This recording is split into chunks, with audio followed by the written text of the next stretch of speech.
வெளிப்படுத்தின விசேஷம் 3ஆம் அதிகாரம் 11வது வசனம் சொல்லுகிறது, இதோ சீக்கிரமாய் வருகிறேன், ஒருவனும் உன் கிரீடத்தை எடுத்துக்கொள்ளாதபடிக்கு உனக்கு உள்ளதை பற்றி கொண்டிரு. நம்ம எல்லோருமே கர்த்தருடைய வருகைக்காக காத்திருக்கிறவர்களாக இருக்கிறோம். அப்படி காத்திருக்கும் பொழுது ஆண்டவர் அவனவன் கிரியைக்கு தக்கதான பலனோடு கூட வருகிறார் என்று வேதம் சொல்லுகிறது. இங்கே சொல்லும் போது கூட ஆண்டவர் சொல்றாரு, நான் வரும்போது உனக்கு ஜீவ கிரீடத்தை தருவேன், இப்படி நிறைய விஷயங்களை சொல்றார். ஆனால் எல்லாருக்கும் தராது. எல்லாருக்குமே அப்படின்னான்னு பார்த்தீங்கன்னா, சபைக்கு ஆண்டவர் இப்போ கடைசி காலத்தில் ஒரு உபதேசம் இருக்குது. என்னென்னா, நீங்கள் இயேசுவை அறிந்து கொண்டால் போதும் பரலோகத்துக்கு நீங்கள் கன்ஃபார்மாக போயிடுவீங்க அப்படின்னு சொல்லி ஒரு உபதேசம் இருக்குது. இன்னும் கொஞ்சம் பேர் சொல்கிறாங்க, நீங்கள் இயேசுவை ஏற்றுக்கொண்டுட்டு அதுக்கப்புறம் பாவம் செஞ்சாலும் பரவாயில்ல, ஆண்டவர் கிருபை உள்ளவர் கொண்டு போயிடுவார், அப்படி ஒரு குரூப் இருக்குது. உண்மையிலேயே வசனம் அப்படி தான் சொல்லுதா? ஆண்டவர் அப்படி தான் இருக்கிறாரா? ஆண்டவர் அந்த கிருபையை நம்ம எப்படி மிஸ்யூஸ் பண்ணுறோங்கிறது தான் இந்த கடைசி காலத்தில் ரொம்ப முக்கியமாக இருக்குது. கிருபை இந்த வார்த்தை அல்லது அந்த கிருபைங்கிற விஷயம் ரொம்ப மிஸ்யூஸ் பண்ணப்படுகிறது. எப்படி அப்படின்னு கேட்டால், நம்ம என்ன செஞ்சாலும் கர்த்தர் இறங்குவார், என்ன செஞ்சிட்டாலும் கர்த்தர் மன்னிச்சிடுவார். கர்த்தர் மன்னிக்கிறாரு, ஆனால் நம்ம எப்படி என்ன செய்கிறோங்கிறத பார்க்குறாரு ஆண்டவர். உதாரணமாக இப்போ நித்திய கிருபை அப்படின்னு சொல்கிறாங்க. நித்திய கிருபைனா அப்படின்னா, ஆண்டவர் ஒரு தடவை ரட்சித்துட்டாருன்னா கடைசி வரைக்கும் அந்த ரட்சிப்பு உண்டு. அதனால் நடுவில் நம்ம என்ன பண்ணாலும் கர்த்தர் அதெல்லாம் கண்டுக்க மாட்டார் அப்படின்னு சொல்லி அப்படி வசனத்தில் எங்கேயுமே இல்லை. நித்திய கிருபைங்கிறதுக்கு விளக்கம் வேறு. உதாரணமாக முடிவு பரியந்தம் நிலை நிற்கிறவனே ரட்சிக்கப்படுவான்னு இருக்குது. அப்போ முடிவு பரியந்தம் நின்னா தான் ரட்சிப்பு. நம்ம நிற்காமல் இருக்குன்னா ரட்சிப்பு வராது. தேமா பிரபஞ்சத்தின் மேல் ஆசை வைத்து பாதியில் என்ன செஞ்சிட்டான், பவுலை விட்டு போயிட்டான்னு இருக்கு. யூதாஸ் தனக்கு உண்டானவற்றை இழந்து போனான்னு இருக்குது. அப்படின்னா இயேசுவை அறிந்து இயேசுவை நம்ம தெரிஞ்சுக்கிட்டா மட்டும் பரலோகத்துக்கு போயிடலாமா? அப்படின்னா நீங்கள் சர்ச்சுக்கே வர வேண்டாம். இயேசுவை அறிந்த உடனே நம்மளை பரலோகத்துக்கு ஆண்டவர் கூட்டிகிட்டு போயிருக்கலாம். நம்மளை எதுக்கு இங்கே சர்ச்சில் வச்சு ரெடி பண்ணுறாரு? ரெடி பண்ணுறதுக்கு என்ன காரணம்? ஒரு ரீசன் இருக்குது இல்லை? நிறைய பேர் இப்போ என்ன சொல்கிறாங்கன்னா, அந்த மாதிரிலாம் ஒன்றுமே இல்லைன்றாங்க. ஆனால் இங்கே வெளிப்படுத்தின விசேஷம் 7 சபைகளுக்கு நீங்கள் பார்க்கும்போது ஒவ்வொரு சபைக்கும் ஒரு வார்த்தையை சொல்லும் போது குறிப்பாக ஒன்று சொல்கிறாரு. ஆவியானவர் சபைகளுக்கு சொல்லுகிறதை அதில் வசனத்தில் என்ன சொல்கிறாரு? ஜெயம் கொள்ளுகிறவன் எவனோ, ஜெயம் கொள்ளுகிறவன் எவனோ. அப்போ அந்த ஜெயம் கொள்ளுகிறவன்கிறது யாருக்குள்ளனா? சபைக்குள்ள. சபைக்கு வெளியே இல்லை. உலகத்தை ஜெயிச்சு வந்துட்டு நீங்கள் சபைக்குள்ளே வந்துட்டீங்க. சபைக்குள்ளே வந்தவங்களை பார்த்து ஒரு வார்த்தை சொல்கிறாரு, ஜெயம் கொள்ளுகிறவன் எவனோ. அப்போ நம்ம வேற எதையோ ஒன்று ஜெயிக்க வேண்டி இருக்குது. சபைக்குள்ளே இருந்து எதையோ ஜெயிக்க வேண்டியிருக்கு. சர்ச்சுக்குள்ளே வந்ததுனால மட்டுமே நம்ம பரலோகத்துக்கு போயிடுவோமானா அப்படி இல்லை. அந்த மாதிரி ஒரு கான்செப்டே கிடையாது. அப்போது ஆண்டவர் நம்மகிட்ட திரும்பி அவர் வரப்போறாரு. ஆண்டவர் ஒரு காரியத்தை சொல்கிறாரு 11வது வசனத்தில், இதோ நான் சீக்கிரமாய் வருகிறேன். அது நம்ம எல்லாருக்கும் தெரிகிறது. ஆனால் ஒருவனும் உன் கிரீடத்தை எடுத்துக்கொள்ளாதபடிக்கு உனக்கு உள்ளதை பற்றி கொண்டிரு. அப்போ கர்த்தர் நமக்கு ஒரு கிரீடம் ஒன்று கொடுத்துருக்கிறாராம். இதை நாம் பற்றி கொண்டு இருக்க வேண்டும். அதே மாதிரி தான் வசனம் தெளிவாக சொல்லுது, மீட்கப்படும் நாளுக்கென்று முத்திரையான பரிசுத்த ஆவியானவர். அவர் அந்த முத்திரை டோக்கன் இருக்கணும். நான் ரட்சிக்கப்பட்டேன், சர்ச்சுக்கு வந்துட்டேன், நான் இந்த சர்ச்சில் மெம்பராக இருக்கிறேன், அந்த சர்ச்சில் மெம்பராக இருக்கிறேன், சந்தா கட்டிட்டேன், எதை வேணால் சொன்னாலும் சரி, நான் மீட்கப்படும் நாளுக்கென்று எது டோக்கன்? பரிசுத்த ஆவியானவர் தான் டோக்கன். மீட்கப்படும் நாளுக்கென்று முத்திரையான பரிசுத்த ஆவியை துக்கப்படுத்தாதிருங்கள். அப்போ அந்த பரிசுத்த ஆவியானவர் வரும் பொழுது நமக்கு ஒரு கிரீடத்தை கொடுக்கிறார் என்று வேதம் சொல்லுது. அந்த கிரீடத்தை தான் கடைசி வரைக்கும் பற்றி கொண்டிருன்னு வேதம் சொல்லுது. வாசிங்க, லேவியராகமத்தின் புஸ்தகம் 21ஆம் அதிகாரம் 12வது வசனத்தை வாசிங்க. பரிசுத்த ஸ்தலத்திலிருந்து புறப்படாமலும் தேவனுடைய பரிசுத்த ஸ்தலத்தை பரிசுத்த குலைச்சல் ஆக்காமலும் இருப்பானாக, தேவனுடைய அபிஷேக தைலம் என்னும் கிரீடம் அவன் மேல் இருக்கிறது. இதைத்தான் வெளிப்படுத்தின விசேஷத்தை சொல்றாரு, உன் கிரீடத்தை பற்றி கொண்டிரு. நான் சீக்கிரமாய் வருகிறேன். மீட்கப்படும் நாளுக்கென்று முத்திரையான பரிசுத்த ஆவியானவர். அந்த பரிசுத்த ஆவியானவர் மூலமாக கிடைக்கப்பட்டதான அபிஷேகம், அதுதான் நம் தலைக்கு மேல கிரீடமாக இருக்கிறது. இந்த கிரீடத்தை வசனம் சொல்லுது, நான் வரும் அளவும் பற்றி கொண்டிரு. ஆவியானவர் வந்துட்டாருன்னு தெரியும், இருக்கிறாரான்னு தெரியுமா? பரிசுத்த ஆவியானவர் நமக்குள்ள வந்தது நம்ம எல்லாருக்கும் தெரியும். நம்ம எல்லாருமே சொல்லுவோம், நாங்கள் அபிஷேகம் பெற்றுட்டோம், ரைட், ஓகே. ஆவியானவர் இருக்கிறாரா? அதுதான் கொஸ்டின். ஆவியானவர் நம்மோடு கூட இருக்கிறாரா? ஏன்னா இன்னைக்கு நிறைய பேர் பரிசுத்த ஆவியை பெறவே இல்லை. அது ஒரு குரூப். பெற்றுக்கொண்டவர்கள் ஒரு குரூப். பெற்றுக்கொண்டவர்கள் அதை தக்க வச்சிருக்கிறாங்களான்றது இன்னொரு குரூப். இப்போ பாருங்க, சிம்சோன் மேல பரிசுத்த ஆவியானவர் இறங்கினார், தேவ ஆவியானவர் இறங்கினார். அப்படிதான் வசனம் சொல்லுது, ஆவியானவர் இறங்கினார். அடுத்த முறை பெலிஸ்தர் வரும்போது வசனம் சொல்லுது, ஆவியானவர் அவன் மேல் இறங்கினார். எப்போ நடுவில் போனார்? முதல் தடவை பெலிஸ்தர் வரும்போது ஆவியானவர் இறங்கினார். 2வது முறை வரும்போது 2வது முறையும் ஆவியானவர் இறங்கினார். அப்ப நடுவில் எப்போ அவனை விட்டு போனார்? போனா தானே திரும்பி வர முடியும். அப்ப எப்போ போனார்? இப்போ சிம்சோனுக்கு ஆவியானவர் வந்தது தெரிகிறது, போனது தெரியவில்லை. அவன் ஒவ்வொரு முறையும் ஆவியானவர் வராருங்கிறார், வராரு. ஆனால் சிம்சோனின் மேலே அவரால் தங்கி இருக்க முடியவில்லை, போயிடுறாரு. திருப்பி பெலிஸ்தர் வரும்போது வராரு. இதுதான் இன்னைக்கு நமக்குள்ளே இருக்கக்கூடியதான பிரச்சனை. ஆவியானவர் வந்துட்டார், அந்த முத்திரை கிடைச்சிருச்சு. பட் அந்த டோக்கன் கிரீடம் இருக்கிறதா? இப்போ நமக்குள்ள அந்த கிரீடம் இருக்கா? நான் அந்நிய பாஷை பேசுறேன். அந்நிய பாஷை பேசுகிறதுனாலே மட்டும் ஆவியானவர் இருக்கிறாரானா அது கன்ஃபர்மேஷன் கிடையாது. அந்நிய பாஷை அவசியம். பரிசுத்த ஆவியானவர் வரும்பொழுது அந்நிய பாஷை வரும். அது ஒரு விதமான அடையாளம். ஆனால் அந்நிய பாஷை பேசுகிறதுனாலே மட்டும் ஆவியானவர் நமக்குள்ளே இருக்கிறார் என்று நாம் உறுதிப்படுத்திக் கொள்ளவே முடியாது. அப்போ பரிசுத்த ஆவியானவர்னா என்ன? உங்கள் மேல் அந்த கிரீடம், அவருடைய அபிஷேக தைலம் இருக்கிறதாங்கிறத என்னைக்காவது சோதிச்சு பார்த்துருக்கிறோமா?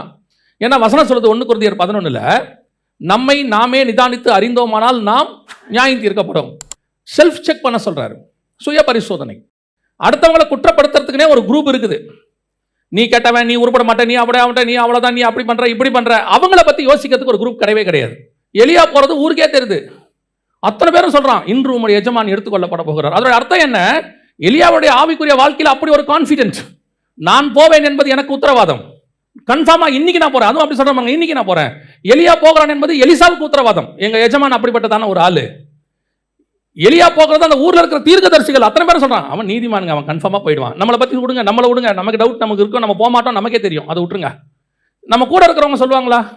நம்மளை பத்தின சாட்சி நம்ம ஊர்லயும் இல்ல, நம்மகிட்டயும் இல்ல, கூட இருக்கிறவட்டையும் இல்ல, நம்மளே பரலோகத்துக்கு போமான்னு கன்ஃபர்மேஷன் இல்ல. இப்போ இயேசு என்ன சொல்றாரு? நான் வரும் அளவு உனக்கு உள்ளதை இப்போ என்கிட்ட இருக்கா இல்லையானே தெரியலையே, நான் போவேனா போக மாட்டானே தெரியலையே. இயேசு வரும்போது என்னால போக முடியுமா? அதுக்கு ஏதாவது உத்தரவாதம் இருக்குதா? கையில ஒரு டிக்கெட்டாக இருக்கா, வீசாவா இருக்குதா, ஏதாவது இருக்குதா? சரி, ஆவியானவர் வந்துட்டாரு. எப்பங்க பரிசுத்த அபிஷேகம் பெற்றீங்களா? ஒரு 15 வருஷத்துக்கு முன்னாடி நான் ஆண்டவரை ஏற்றுக்கொண்டேன், 30 வருஷத்துக்கு முன்னாடி ஏற்றுக்கொண்டேன், 40 வருஷத்துக்கு முன்னாடி அபிஷேகம் பெற்றேன். பெற்றீர்கள், இருக்கிறதா? அதுதான் இன்னைக்கு கேள்வி. இன்னைக்கு இந்த அபிஷேகம் கர்த்தர் கொடுத்திருக்கிறதான மிக முக்கியமான கிரீடம் இன்னைக்கு நமக்குள்ள இருக்கிறது. அதனால தான் ஆண்டவர் சொல்றாரு, பற்றி கொண்டு பிடிச்சிக்கிட்டுன்றாரு. விட்டுறாத, அதை பிடிச்சிக்கோ, நான் வர வரைக்கும் பிடிச்சிக்கோ. The very important thing.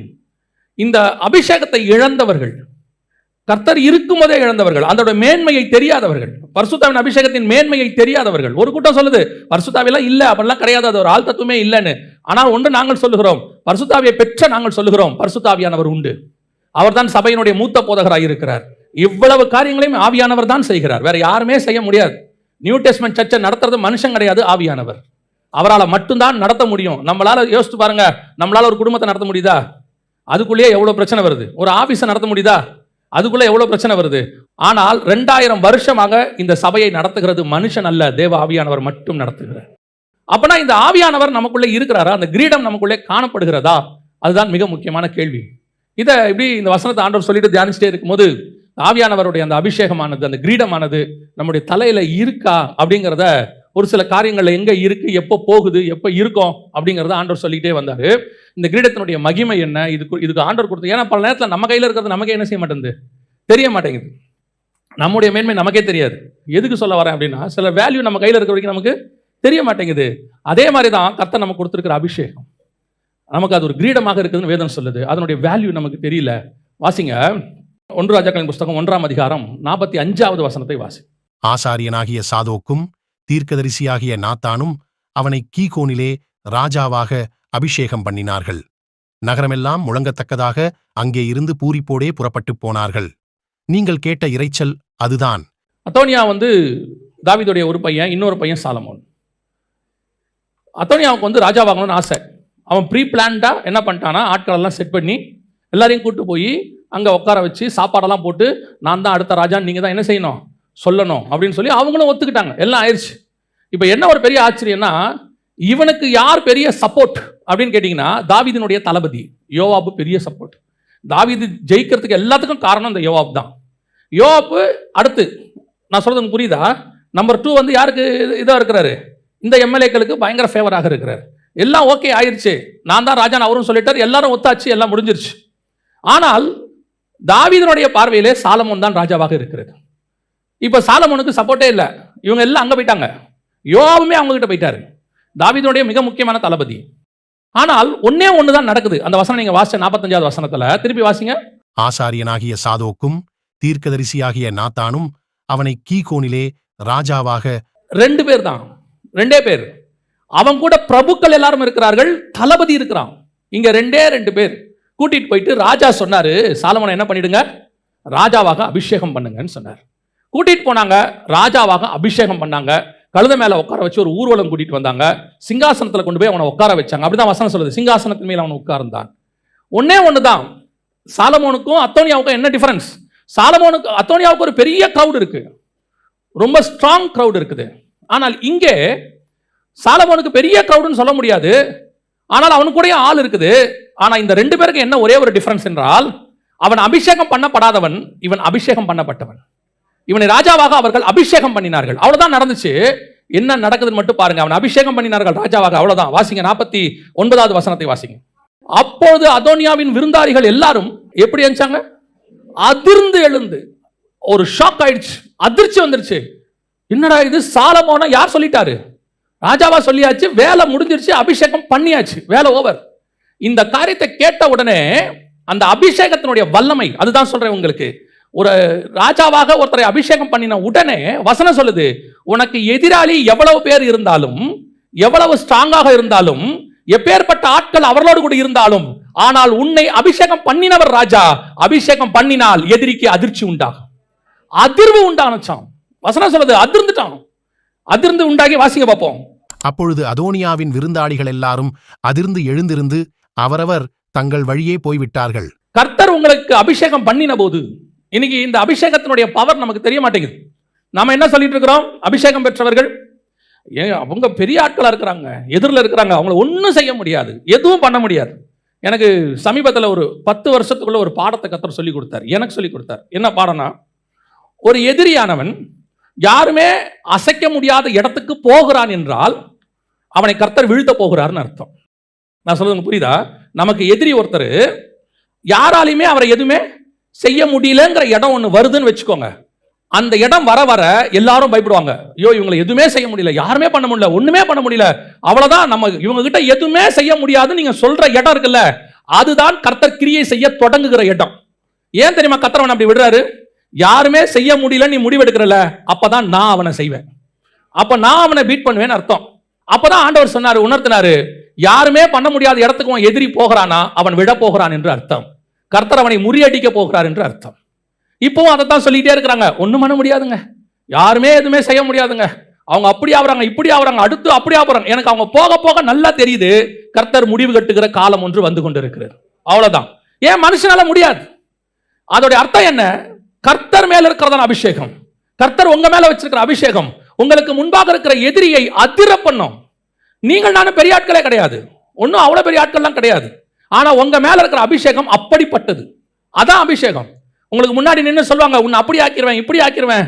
ஒரு நாள் ஒரு பெரிய குரூப் எழும்பி ஊழியத்தை ஒழிச்சிடுவேன் அப்படின்லாம் பேசினாங்க ஒரு 7 வருஷத்துக்கு முன்னாடி. அப்படி பண்ணிடுவேன், இப்படி பண்ணிடுவேன்லாம் சொன்னாங்க. அவங்களோட கம்பேர் பண்ணா நான் ஒண்ணுமே கிடையாது, ஒண்ணுமே கிடையாது. ஒரு 10% கூட வரமாட்டேன். ஆனா ஒரே ஒரு நாள் ஆண்டவர் என்கிட்ட சொன்னாரு, அவர்கள் உன்னை ஒழிக்க விரும்பல, உன் ஊழியத்தை ஒழிக்க விரும்புறாங்க, அது உன் மேல நான் வச்ச அபிஷேகம், அதை எடுக்கிற அதிகாரம் எனக்கு தான் இருக்குது, வேற யாருக்கும் இல்லை. நான் சொல்வேன், இந்த 7 வருஷத்துக்குள்ள பேசினவர்கள் அத்தனை பேரையும் கர்த்தர் தலைகீழாக மாத்தி விட்டார். என்னையோ வென்றால் கர்த்தர் கரத்துல வைத்து பத்திரமாய் பார்த்து கொண்டார். அவ்வளவுதான். இதான் அபிஷேகம். உன்னை ஒழிக்கணும்னு நினைக்கிறான்ல, கர்த்தர் அவனுக்கு அதிர்வை உண்டாக்குவார். யாரா இருந்தாலும் சரி, தாவீதின் பையன் அத்தோனியாவா இருந்தாலும் அதான் நிலைமை. நம்ம நினைச்சுக்க கூடாது, ஓ ஆண்டவர் கிருபை உள்ளவர், நம்ம போய் முழங்கால் போட்டு கண்ண மூடி ஜெபம் பண்ணிட்டா கர்த்தர் உடனே அமைதியாயிருவார். இல்ல இல்ல இல்ல, பேசின வார்த்தை கர்த்தருடைய ஜீவ புஸ்தகத்தில் எழுதப்பட்டிருக்கும், ஞாபக புஸ்தகத்தில் இருக்கும். அடுத்தவனை நீ கேவலப்படுத்தணும், அடுத்தவனை ஒழிக்கணும், அடுத்தவனை நாசம் பண்ணணும். சாலமோன் சின்ன பையன், எதுவும் செய்ய முடியாது நீங்க நினைச்சுக்கிட்டீங்க அப்படின்னு. ஆனால் கர்த்தருடைய அபிஷேகம் சாலமோன் மேல் தான் இருந்தது. அந்த அபிஷேகத்துக்கு ஒரு பவர் இருக்குது. அபிஷேகம் பெற்றவனை எதிர்க்கிறதுக்கு முன்னாடி ரொம்ப கேர்ஃபுல்லா இருக்கணும். அது யாருக்கு தெரியும் தெரியுமா? தாவீதுக்கு தெரியும். சவுல் கெட்டவன் தான், ஆனா அவனுக்கு தெரியும் இவன் கர்த்தரால் அபிஷேகம் பண்ணப்பட்டவன். சவுல் மோசமானவன் தான், ஆனா கை மட்டும் மேல வச்சிடவே மாட்டேன். ஏன் வைக்க மாட்டேன்? அவன் கெட்டவன், ஆனா அவன் மேல இருக்கிற அபிஷேகத்துக்கு ஒரு வல்லமை உண்டு. இதுதான் அதிர்வை உண்டாக்கும். ஒருவேளை கர்த்தர் உங்களை அபிஷேகம் பண்ணி இருக்கிறார், உங்களுக்கு விரோதமாக எழும்புவார்கள். உங்க ஆபீஸ்ல கூட இருக்கும், உங்க குடும்பத்தில் இருக்கும், உங்க அண்ணன் தம்பிங்க இருப்பாங்க, உங்களை அப்படியே இல்லாம போகணும்னு நினைச்சிட்டே இருப்பாங்க. ஆனா கர்த்தர் உங்கள் மேல் வச்சிருக்கிற அபிஷேகம் அவர்கள் மத்தியில ஒரு அதிர்வை உண்டாக்கும். அந்த வசனத்துல இன்னொன்னு இருக்கும், ரொம்ப அழகா இருக்கும். அதுதான் அதுல இருக்கிற ரொம்ப பிளஸ் பாயிண்ட். வாசிங்க 50வது வசனம் வாசிங்க. அதோனியா சாலமோனுக்கு பயந்ததினால், இதான் அடுத்து ரொம்ப முக்கியம். நான் எப்பவுமே இந்த பைபிள் ஃபுல்லா பார்க்கிறேன். கர்த்தர் அபிஷேகம் பண்ணினவனுக்கு அந்த அபிஷேகத்துக்கு ஒரு தன்மை உண்டு. என்னன்னு கேட்டா, எதிரிக்கு பயத்தை உண்டாக்கும். ஒரு பயம் வரும். கர்த்தர் விரும்புகிறது என்ன தெரியுமா? நீங்க பயப்படக்கூடாதுன்னு விரும்புறார். திருப்பி திருப்பி ஆண்டவர் சொல்றார், பயப்படாதிருங்கள், பயப்படாதிருங்கள், பயப்படாதிருங்கள். ஆனா உங்க மேல இருக்கிற அபிஷேகம் எதிரிக்கு என்னத்தை உண்டாக்கும்? பயத்தை உண்டாக்கும். நிறைய உதாரணம் இருக்கு பைபிள்ல. பாருங்க, எலியா ஒரு ஒத்த ஆளு வனாந்தரத்தில் இருக்கிறாரு. ஆனா எலியா மேல யாருக்கு பயம் இருக்குது? ஆகாபுக்கு பயம் இருக்குது. எலியா சொல்றாரு, என்னை பாரு அப்படிங்கிறாரு. உபதேச கிட்ட சொல்லி அனுப்புறாரு, நீ போய் என்ன செய்ய? எலியா வந்திருக்கிறேன் என்று போய் சொல் அப்படின்னு உடனே அவன் போய் சொல்றான். ஆகாபு ரதத்தை பூட்டி கொண்டு வந்தான்னு இருக்கு. யோவான் ஸ்நானகன் வனாந்தரத்தில் இருக்கக்கூடிய ஒரு ஆள். ஏரோது கால்பங்கு தேசத்துக்கு அதிபதி. ஆனால் ஏரோது யோவான் ஸ்நானகனை கண்டு பயந்திருந்தான். என்ன பயம்? ஏன் பயம்? யோவான் ஸ்நானகனுக்கு பெரிய பீப்புள் பவர் இருக்குதா? பொலிட்டிக்கல் பவர் இருக்குதா? அப்படிலாம் கிடையாது.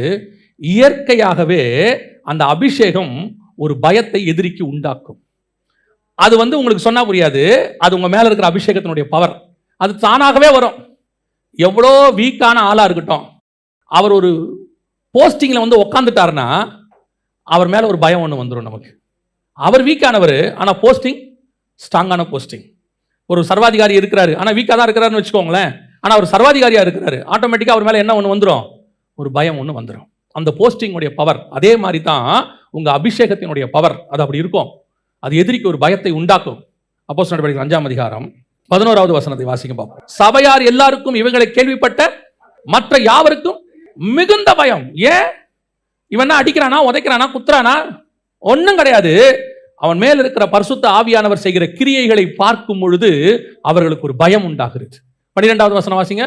அப்போஸ்தலருடைய கைகளினாலே அநேக அடையாளங்களும் அற்புதங்களும் ஜனங்களுக்குள்ளே செய்யப்பட்டது.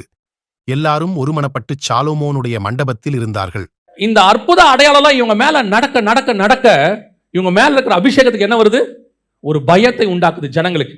ஆனா இதே பேதுரு 1ஆம் அதிகாரத்திற்கு பரிசுத்தாவின் அபிஷேகத்தை பெறுவதற்கு முன்பதாக வேற மாதிரி இருக்கிறார். யாராவது இயேசுவை பத்தி கேட்டா மறுதளிச்சுட்டு ஓடி போயிடுவார். எதிர்காலத்தை பத்தின பயம். இயேசு அன்னைக்கு நைட்டு தான் அவர் கொண்டு போய் வச்சிருக்காங்க. மறுநாள் முடிவு எடுத்துட்டார். என்ன முடிவு எடுத்துட்டார் தெரியுமா? நான் மீன் பிடிக்க போகிறேன். ஏன்? சாப்பாட்டுக்கு என்னப்பா பண்றது? இல்ல, அவர் தான் சொல்லியிருக்கிறாரு, வழிக்கு பையாகில எதையும் கொண்டு போகாதீங்க, நான் பாத்துக்கிறேன்னு. அதெல்லாம் சரிதான், இருந்தாலும் சாப்பிடணுமே, போவோம், மீன் பிடிக்க போவோம். எதிர்காலத்தை பத்தின பயம். அவ்வளவு பயந்து பயந்து பயந்து இருக்கக்கூடியதான ஒரு பேதுரு. ஆனால் 2ஆம் அதிகாரத்திலிருந்து நீங்க வாசிச்சு பாருங்க, ஒரு வசனத்தை கூட கூட்டிகிட்டே வருவார். ஒரு வேர்டு வரும். பேதுரு தைரியமாய் எழுந்து தைரியமாய் பிரசங்கிக்க தொடங்கினான். அந்த வேர்டு வந்துகிட்டே இருக்கும். தைரியம் தைரியம்ங்கிற வேர்டு வரும். எதுக்கு தெரியுமா உங்களுக்கு சொல்றேன்? இது பேதுருவுக்கான தைரியம் இல்லை, அவன் பயந்தாங்கொள்ளி. ஆனால் அவனுக்குள்ள இருக்கிற அபிஷேகத்துக்கு அப்படி ஒரு தைரியம் உண்டு. அந்த தைரியம் என்ன செய்யுது தெரியுமா? எல்லாரையும் பயப்பட வைக்குது. என்ன பயத்தை உண்டாக்குது? பிசிக்கல் பயம் கிடையாது. போலீஸ்காரர் நிற்கிறாரு, ஆட்டோமேட்டிக்காக உங்களுக்கு பயம் வருது தானே? உங்ககிட்ட ஆர்சி புக் இருக்கு, இன்சூரன்ஸ் இருக்கு, லைசன்ஸ் இருக்கு. ஆனாலும் உங்க வண்டி ஸ்லோ ஆகுதா? ஆகுது தானே? ஆனா நம்ம ஸ்லோ பண்ணும் போதே ஒருத்த வண்டி நிக்காம போறானா? போறான்ல. நமக்கு அவனுக்கு அதான் வித்தியாசம். நமக்கு ஆட்டோமேட்டிக்கா ஒரு பயம் வருது இல்ல. அவங்ககிட்ட ஏன் அவன் நிக்காம போறான் தெரியுமா? அவங்ககிட்ட எதுவுமே இல்லை. அவனு இருந்தாலும் நின்று காட்டுவானே. அவன் நிக்காம ஏன் போறான்? அவங்ககிட்ட ஒண்ணும் இல்லை, ஆனா அவன்கிட்ட பயமும் இல்லை. எதுக்கு சொல்றேன்? கையில லைசன்ஸ் இல்லாதவனுக்கு ஒரு தைரியம் இருக்கு, ஆனா உள்ளுக்குள்ள பயம், பிடிச்சிருவாங்களோன்ற பயம். ஆனா போலீஸ்காரோட போஸ்டிங் மேல அவனுக்கு பயம் இல்லை, ஓடுறான். ஆனா கையில எல்லாம் வச்சிருக்கிற நாம என்ன செய்யறோம்? அதுக்கு இன்னொரு காரணம் இருக்கு. என்கிட்ட இருக்கு, தைரியமா நான் நிக்கிறேன், அது வேற விஷயம். ஆனா போலீஸ்காரை பார்த்தோம்னா ஆட்டோமேட்டிக்கா ஒரு பயம் வருது இல்ல நமக்கு? சும்மாவே தானே பயம் வருது. நம்ம கொடுக்கும் போதே எவ்வளவு பவ்யமா கொடுக்குறோம் இல்ல? ஆனால் இன்னைக்கு அபிஷேகத்தை வைத்துக்கொண்டு நமக்கு எவ்வளவு பயம் இருக்கு. எந்த ஒரு விஷயத்துக்கு போனாலும் பயம். எங்க போய் நின்னாலும் நம்ம தான் பயப்படுறோம், அவன் பயப்பட மாட்டான். நான் எப்பவுமே நினைப்பேன், நம்ம மேல இருக்கிற அபிஷேகத்துக்குன்னு ஒரு மரியாதை இருக்கு, ஒரு பயம் இருக்கு. அது தானா வரணும். நாம பயப்பட பயப்பட எதிராளி ஏறிக்கிட்டே போவான். நீங்க தைரியம், அதாவது நீங்க பயப்படக்கூடாதுன்றதுனால நீங்க இஷ்டத்துக்கு பேசலாம், அது அர்த்தம் இல்லை. இயற்கையாகவே நமக்கு ஒன்று தோணணும், எனக்குள்ளே கர்த்தர் இருக்கிறார், என்ன யாருமே எதுவுமே செய்ய முடியாது. கர்த்தர் அனுமதி இல்லாமல் யாரும் என்ன எதுவுமே செய்ய முடியாது. பல நேரத்தில் இந்த இன்டர்வியூக்கு போவோம், வெளிநாட்டுக்கு போகிறதுக்கு, எம்பசிக்கு, மினிஸ்ட்ரிக்கு போகும்போது கூப்பிடுவாங்க. அந்த எம்பசியில் இன்டர்வியூக்கு போவோம். இன்டர்வியூக்கு போனீங்கன்னா எல்லாம் வாசலில் புக்கு வச்சு படிச்சுட்டு இருப்பாங்க. அந்த அமெரிக்கன் எம்பசி நீங்கள் பார்த்தீங்கன்னா உங்களுக்கு தெரிஞ்சிருக்கும். வாசலில் புக்கை வச்சு படிப்பாங்க, பரபரப்பாக இருப்பாங்க. நான் ஒரு நாள் இதே மாதிரி எனக்கும் ஒரு பயம் வந்துருச்சு. ஐயோ விசா கிடைக்காது போலையா அப்படின்னு. ஆண்டவர் கேட்டார், கிடைக்காட்டி உனக்கு என்ன இப்போ நஷ்டம்னு கேட்டார். கிடைக்காட்டி உனக்கு என்ன நஷ்டம்? நீ ஊழியத்துக்கு இந்தியாவுக்கு தானே வந்த, நான் அனுமதிச்சா நீ அமெரிக்காவுக்கு போக போகிறேன், அனுமதிக்காக போக மாட்டேன். அந்த நிமிஷத்துலேருந்து எந்த எம்பசிக்கு போனாலும் பயமே இருக்காது. ஆண்டவர் எடுத்து போட்டார். கர்த்தருக்கு சித்தமானா போக போறோம். பேப்பரை நம்ம ரெடி பண்ணிப்போம் கரெக்டா. கொடுக்காதது கர்த்தர் சித்தம். அவர் என்ன கேட்பாரு, எம்பசிக்காரர், எதுக்காக போறீங்க? ப்ரீச்சிங்க்கு போறேன். எப்போ திரும்பி வரீங்க? 5 நாள்ல வருவேன். விசா கொடுக்காரு என்ன பண்ணுவீங்கன்னா, கவலையப்பட மாட்டேன் அப்படிம்பேன். அப்படியே சொல்லிடுவேன், கவலைப்பட மாட்டேன். சிலர் பார்த்தீங்கன்னா அந்த விசாக்காரங்கிட்ட கெஞ்சுவாங்க, சார் நான் டாக்குமெண்ட் கொடுக்குறேன் சார். ஒரு நாளும் அந்த பயம் பட்டதே கிடையாது. இது வரைக்கும் ஏறக்குறைய ஒரு 15 நாட்டுக்கு மேலே போயாச்சு. எந்த நாட்டு எம்பசிக்கிட்டையும் எந்த காரணத்திலையும் நின்று பயந்ததே கிடையாது. காரணம் என்ன தெரியுமா? நமக்குள்ள ஒரு ஆவியானவர் இருக்கிறார். அவர் அனுமதிக்கிற இடத்துக்கு நம்ம போக போறோம். விசாவே இல்லாம பிலிப்பை காண்டாக மந்திரி கிட்ட கூட்டிட்டு போயிட்டார். விசாவே தேவைப்படுது, ஆவியில கூட்டிட்டு போயிட்டாரு. நமக்காவது இவ்வளவு டாக்குமெண்ட்ஸ் கொடுத்து வச்சிருக்காரு. இது எல்லாத்த விட மேலான டாக்குமெண்ட் பரிசுத்த ஆவியானவர். அவர் இருக்கும்போது உங்களுக்கு எதுக்கு பயம்? ஆனால் இன்னைக்கு பயம் யாருக்கு வரணும்? எதிராளிக்கு வரணும். அப்போஸ்தலரை கண்டு பயம் உண்டாயிற்று. ஆபீஸுக்கு போகும்போதே யோசிச்சுட்டு போறது, ஐயோ இந்த மேலதிகாரி இருப்பாரு, என்ன பண்ணுவானோ, இன்னைக்கு என்ன நடக்குமோ? ஒன்றும் நடக்காது. தைரியமா போங்க. கர்த்தர் உங்கள் பட்சத்தில் இருக்கிறார். நீங்க தைரியமா நில்லுங்க. ஐயோ வேலை போயிட்டா என்ன ஆகும்? அந்த வேலை போகுதுன்னா உங்களுக்கு இன்னொரு வேலையை கர்த்தர் ரெடி பண்ணி வச்சா தான் இந்த வேலையை உங்களை விட்டு தூக்குவார். இல்லை இந்த வேலை தான் கர்த்தர் உங்களுக்கு நியமிச்சார்னா அந்த வேலையிலிருந்து உங்களை வேற யாரும் தூக்கவே முடியாது. அவ்வளவுதான், யாரும் தூக்க முடியாது. நம்ம என்ன நினைச்சுக்கிறோம்? ஐயோ அவர்கிட்ட நம்மளே போயிட்டு பவியமாயிருவோம். செய்யாத தப்புக்கு மன்னிப்பு கேட்போம். சாரி சார், இன்னத்துக்கு சாரி, சும்மாவே இருக்கட்டும் சார், 2 சாரி நீங்க வச்சுக்கோங்க, பின்னாடி ஏதாவது நான் தப்பு பண்ணா உங்களுக்கு ரிசர்வேஷன்ல இருக்கட்டும். நம்ம அப்படி ஆயிடுறோம். பல நேரங்களில் நாம எதுக்கு எடுத்தாலும் பயம், போய் நின்னா பயம். நல்லா வச்சுக்க மனசுல. உங்களை கண்டு உங்கள் மேல் அதிகாரிக்கு ஸ்பிரிச்சுவலி பயம் வரணும். பிசிக்கல் பயம் வரக்கூடாது, ஸ்பிரிச்சுவல் பயம். சில நேரங்களில் நடந்த சம்பவம் தான். ஆவிக்குரியவர்களை ஏதாவது செஞ்சுட்டா ஒரு சின்ன பாதிப்பு வந்துடும். ஒரு பாதிப்பு வந்த உடனே அவங்க அதுக்கப்புறம் இவனை தொடக்கூடாதுங்கிற பயத்தை கர்த்தர் அவங்க மேலே உண்டாக்கிடுவார். அது நடந்துடும். அதுக்கப்புறம் பார்த்தீங்கன்னா உங்களை அவர் வாழ்த்துறாரோ இல்லையோ உங்க கிட்ட வரவே மாட்டார். எதுக்கு வம்பு இவனை போய் தொட்டுக்கிட்டு. அப்புறம் அவரே ஒரு நாள் நம்மகிட்ட சொல்வார், தம்பி கொஞ்சம் ஜோம் பண்ணிக்கப்பா, ஒரு சின்ன பிரச்சனை இருக்கு அப்படின்ட்டு போயிட்டே இருப்பார். அவ்வளோதான், வேலை முடிஞ்சு. நம்ம ஆண்டவர் நினைச்சாருன்னா ஒரு நாள் ராத்திரியில பயத்தை உண்டாக்கி விட்டுருவார். தூக்கத்தில் சொப்பனத்தில் பயத்தை உண்டாக்கி விட்டுருவாரு. ராஜாவை தூங்க விடாம பண்ணிடுவாரு. அவர் நினைச்சாருன்னா என்ன வேணாலும் செய்வாரு. ஆனா அவர் என்ன எதிர்பார்க்கறாருன்னா நீ பயப்படாம இருக்கியாங்கிறத முதல் கேள்வி. அவருக்கு இப்ப பிரச்சனை என்னன்னா நம்ம கிட்ட உட்காந்து பேசிட்டு இருக்கிறாரு. யாக்கோபு கிட்ட நைட் எல்லாம் பேசுறாரு, பயப்படாத நான் உன் கூட இருக்கிறேன். அப்பயும் அவன் பயப்படாம இருக்க மாட்டான். இந்த யாக்கோபை படிக்கும் போது அதை நேற்று கூட பேசிட்டு இருந்தோம். யாக்கோபை படிக்கும் போதெல்லாம் எனக்கு ரொம்ப சந்தோஷமா இருக்கும். என்ன காரணம்னா அவன் அப்படியே நம்மள மாதிரி ஒரு ஆள். எதுக்கு எடுத்தாலும் பயம். எந்த காலத்துல இருந்து பயம்? அவன் வாலிப பிராயத்திலேருந்து சாகிற வரைக்கும் பயம். கிட்டத்தட்ட 50-100 வருஷம். அப்போ ஆரம்பத்தில் அண்ணனுக்கு பயந்து ஓடுவான். அங்கே போனால் லாபான் அவனுக்கு பயந்து வருவான். திருப்பி வந்தால் அண்ணனுக்கு பயம். அங்கேருந்து போனால் இவனுக்கு பசங்க 2 பேரும் போய் ஒருத்தனை கொலை பண்ணிடுவாங்க. அங்கே ஒரு பயம். திருப்பி வருவான்.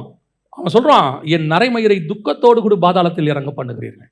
லைஃப் ஃபுல்லாக பயம். ஆனால் அவன் பயத்தில் அவனுக்கு ஒன்று இருந்துச்சு. என்ன தெரியுமா? அவன் எப்பப்பெல்லாம் பயப்படுறானோ அப்பப்பெல்லாம் தேவன் வந்து அவனை ஆறுதல் படுத்தி கொண்டே இருப்பார். பயப்படாதே பார்.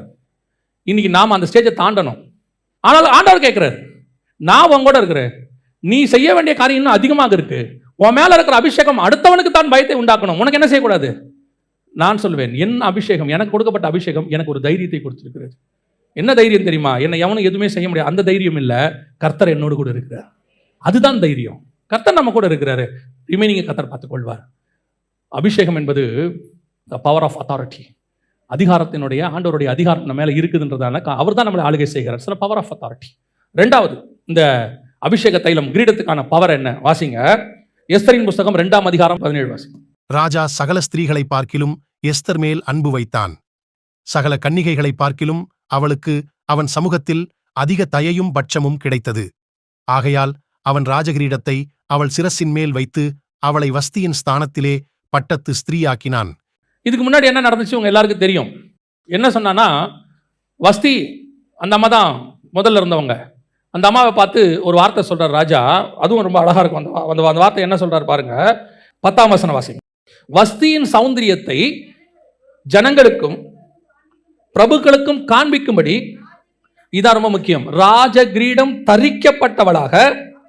அதாவது ராஜாவுடைய ஆசை என்னன்னா, தன்னுடைய மணவாட்டி அந்த கிரீடத்தோடு கூட அவருடைய முழு அழகோடு கூட எல்லாருக்கும் முன்னாடி வந்து நிற்கணும்.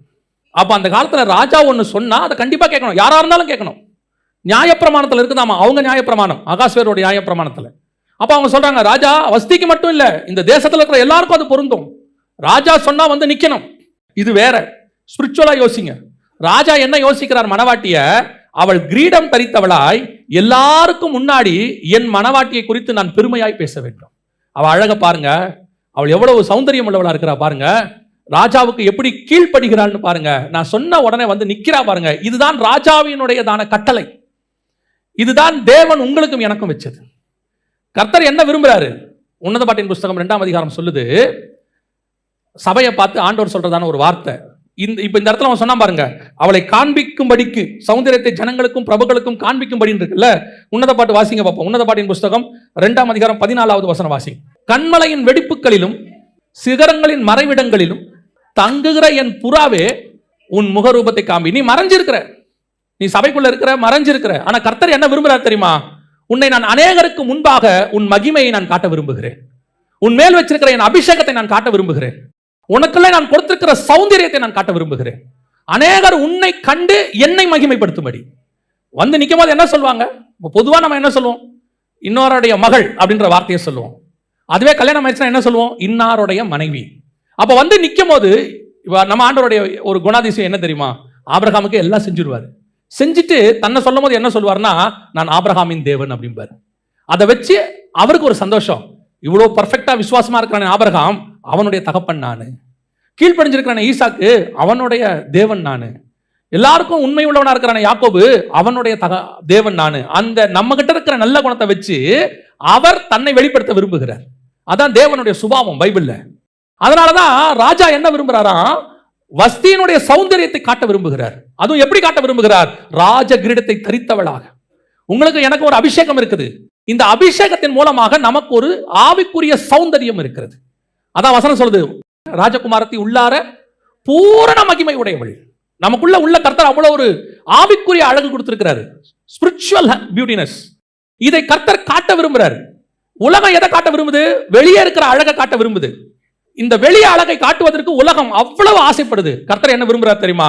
உனக்குள் ஒரு அழகு இருக்கிறது, ஒரு சௌந்தரியம் இருக்கிறது, ஒரு மகிமை இருக்கிறது. அதை நான் காட்ட விரும்புகிறேன். யாருக்கு முன்னாடி? உலகத்துக்கு முன்னாடியும் காட்ட விரும்புகிறேன். என்னுடைய சத்ரு ஒருத்தர் இருக்கிறான் பிசாசு, அவனுக்கு முன்பாக நான் காட்ட விரும்புகிறேன். பாரு என் மனவாட்டி எவ்வளவு பூரண மகிமை உடையவன். இந்த எதிர்பார்ப்போட தான் கர்த்தர் உங்களை என்னையும் அந்த கிரீடத்தை தலையில வச்சிருக்கிறார்.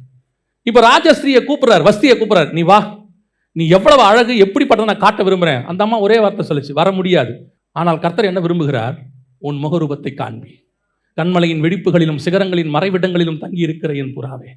இந்த அபிஷேகத்தினுடைய அடுத்த விஷயம் என்ன தெரியுமா? கீழ்ப்படிதல், ஒபீடியன்ஸ். உனக்குள்ளே ஒரு ஒபீடியன்ஸை கர்த்தர் கொடுத்திருக்கிறாரு. உன்னை மூலமாய் கர்த்தர் காட்ட விரும்புகிறார் அவருடைய வல்லமை. இப்ப தேவனை ஜனங்க பார்க்க முடியாது. தேவன் எப்படிப்பட்டவர்னு தெரியாது. அவர் எப்படிப்பட்டவருங்கிறத உங்க மூலியமா தான் பார்க்க முடியும். உங்க மூலியமா தான் தெரிஞ்சுக்க முடியும். நம்ம மூலியமா தான் தெரிஞ்சுக்க முடியும். அதுக்கு தான் கர்த்தர் அந்த அபிஷேகத்தை நம்ம கொடுத்திருக்கிறாரு. அவர் எவ்வளவு அன்புள்ளவர் என்பதை கர்த்தர் நம்ம மூலமா தான் காட்ட விரும்புகிறார். அவர் எவ்வளவு இரக்கம் உள்ளவர் என்பதை நம்ம மூலமா. நம்மளை எதுக்கு ஆண்டவர் அன்பா இரக்கமா இருக்க சொல்றாரு? நம்ம எவ்வளவு அன்புள்ளவங்க இரக்கம் உள்ளவங்க காட்டுறதுக்கு இல்ல, அவர் எவ்வளவு அன்புள்ளவர் இரக்கம் உள்ளவர்னு காட்டுறதுக்கு. இன்னைக்கு என்ன நடக்குது? நம்ம வஸ்தி மாதிரி தான் இருக்கிறோம். கர்த்தருடைய அபிஷேகத்தை வாங்கிட்டோம், ராஜ கிரீடம் இருக்குது. ஆனா கர்த்தர் சொன்னபடி வந்தோமா? கர்த்தர் சொல்லுகிறபடி போய் இடத்துல நிக்கிறோமா? கர்த்தர் தன்னுடைய மகிமையை காட்ட விரும்புற இடத்துல போய் நிக்கிறோமா? நிக்கிறது இல்ல. நாம வஸ்தி மாதிரி நம்ம இஷ்டத்துக்கு நம்ம ஒரு விருந்து பண்ணிக்கிட்டு இருப்போம். நாம அதான் செஞ்சுட்டு இருக்கிறோம். கர்த்தருடைய ஊழியத்துல கர்த்தர் அபிஷேகம் எதுக்கு கொடுத்தாருன்னா, அவர் சொல்ற இடத்துல போய் அந்த அந்த வல்லமையை காட்டுறதுக்கு, அவர் சொல்ற இடத்துல அந்த மகிமையை போய் காட்டுறதுக்கு. இன்னைக்கு ஊழியம் எப்படி ஆயிடுச்சு? அவங்க தனி விருந்து பண்ணிட்டு இருக்காங்க. ராஜ கிரீடத்தை வச்சுக்கிட்டு அவங்களுக்கு ஒரு கூட்டம், அவங்க ஒரு குரூப்பை கூப்பிட்டு அவங்க விருந்து பண்ணிக்கிட்டு, ராஜா சொல்றாரு, ஏப்பா நான் சொல்ற இடத்துக்கு வந்து கொஞ்சம் முகத்தை காமி. அந்த அம்மா சொல்லுது, வர முடியாது. அதே மாதிரி தான் இன்னைக்கு ஊழியம். நிறைய இடத்துல போகும்போது ஒரு கிராமத்துக்கு போயிருந்தோம். அந்த கிராமத்தில் அவங்க சொல்றாங்க, இதுதான் ஃபர்ஸ்ட் டைம் ஊழியக்காரங்க இங்கே வந்து பிரசங்கம் பண்றாங்க. எல்லாருமே சிட்டிக்கு தான் வருவாங்க. நாங்கள் தான் சிட்டிக்கு என்ன செய்வோம்? செய்தி கேட்க போவோம். ஆனால் எங்கள் கிராமத்துக்கு செய்தி கொடுக்க வர்றதுன்றது இப்போ தான் நாங்கள் ஃபர்ஸ்ட் பார்க்குறோம். என்ன காரணம்னு கேட்டிங்கன்னா, நிறைய பேர் என்ன விரும்புகிறாங்கன்னு கேட்டால், அவங்க விரும்புகிற இடத்துல அவங்க ஊழியம் பண்ண விரும்புகிறாங்க. தங்கள் மகிமையை அங்கே காட்ட விரும்புகிறாங்க. சிலருக்கு முன்பாக அவங்க தன்னை மகிமையை காட்ட விரும்புகிறாங்க. ஆண்டவர் என்ன விரும்புகிறார் தெரியுமா? நான் சொல்கிற இடத்துல வந்து உன் மகிமையை காட்டு. நான் சொல்கிற இடத்துல வந்து, இன்னைக்கு ஊழியனாலே சிட்டி தான். ஊழியனாலே கொஞ்சம் சொபிஸ்டிகேட்டட் ஏரியா, கொஞ்சம் நல்ல இடமா இருக்கணும். நம்ம நினைப்போம், அமெரிக்காவுக்கு போனால் நல்லா இருக்கும், யூரோப்புக்கு போனால் நல்லா இருக்கும், அங்கே போய் நம்ம மகிமையை காட்டினா, அங்கே போய் நம்ம ஊழியத்தினுடைய வல்லமையை காட்டினா, நாம அப்படி நினைக்கிறோம். ஆனால் கர்த்தர் என்ன விரும்புகிறார் தெரியுமா? நான் சொல்லுகிற இடம் ஒன்று இருக்கிறது. ஒருவேளை உனக்கு அந்த இடம் பிடிக்காமல் கூட இருக்கும், உனக்கு விருப்பம் இல்லாத இடமாக இருக்கும். நான் என்ன சொல்லுகிறேனோ அதன்படி நீ செய். இன்னைக்கு நாம் அப்படி செய்கிறோமா? அபிஷேகம் பெற்றவங்ககிட்ட அந்த கீழ்ப்படிதல் இருக்கும். அபிஷேகம் பெற்றவங்க கர்த்தர் சொல்றதை செய்வாங்க. ஆனால் அந்த கிரீடம் அப்படியே ஊழியம் வளர வளர உங்க ஆவிக்குரிய வாழ்க்கை வளர வளர உங்களே எடுத்துக்கோங்களேன். நீங்க ஆண்டவரை ஏற்றுக்கொண்ட புதுசுல ஆண்டவர் சொல்லும் போது எல்லாத்தையும் அப்படியே கேட்பீங்க. அத்தனையும் கையில் ஒரு 10,000 ரூபாய் தான் இருக்கும்.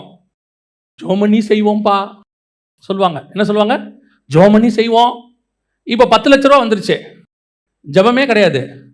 ஏன்னா இப்போ நம்மகிட்ட வாங்குறதுக்கு என்ன இருக்குது? பலன் இருக்குது, இஷ்டத்துக்கு வாங்குவோம். இப்போவும் அதே காரியத்தை கர்த்தர் விரும்புகிறார். 10,000 உண்மையாக இருந்த நீ 10 லட்சத்திலும் உண்மையாக இருக்க வேண்டும் என்று கர்த்தர் விரும்புகிறார். இன்னைக்கு நம்ம கேட்டு செய்யறோமா? இன்னைக்கு கர்த்தர் சொல்ற இடத்துல நிக்கிறோமா? இன்னைக்கு கர்த்தர் வர சொல்ற இடத்துக்கு வரோமா? நமக்கு விருந்து பண்றதுக்கு நிறைய இடம் இருக்குது, நமக்கு அது பார்க்கறதுக்கு நல்லா இருக்கும். இன்னைக்கு அநேகருடைய ஆவிக்குரிய வாழ்க்கையில கர்த்தர் தள்ளினதுக்கு அந்த கிரீடம் போயிருச்சு, அந்த அபிஷேகம் போயிருச்சு. இப்பவும் சொல்வேன், நிறைய ஊழியம், நிறைய ஆவிக்குரியவர்கள் அபிஷேகத்தை இழந்தவர்கள் இருக்கிறார்கள். பரிசுத்த ஆவியானவர் துக்கப்பட்டு போயிட்டாரு, வெளியே போயிட்டாரு.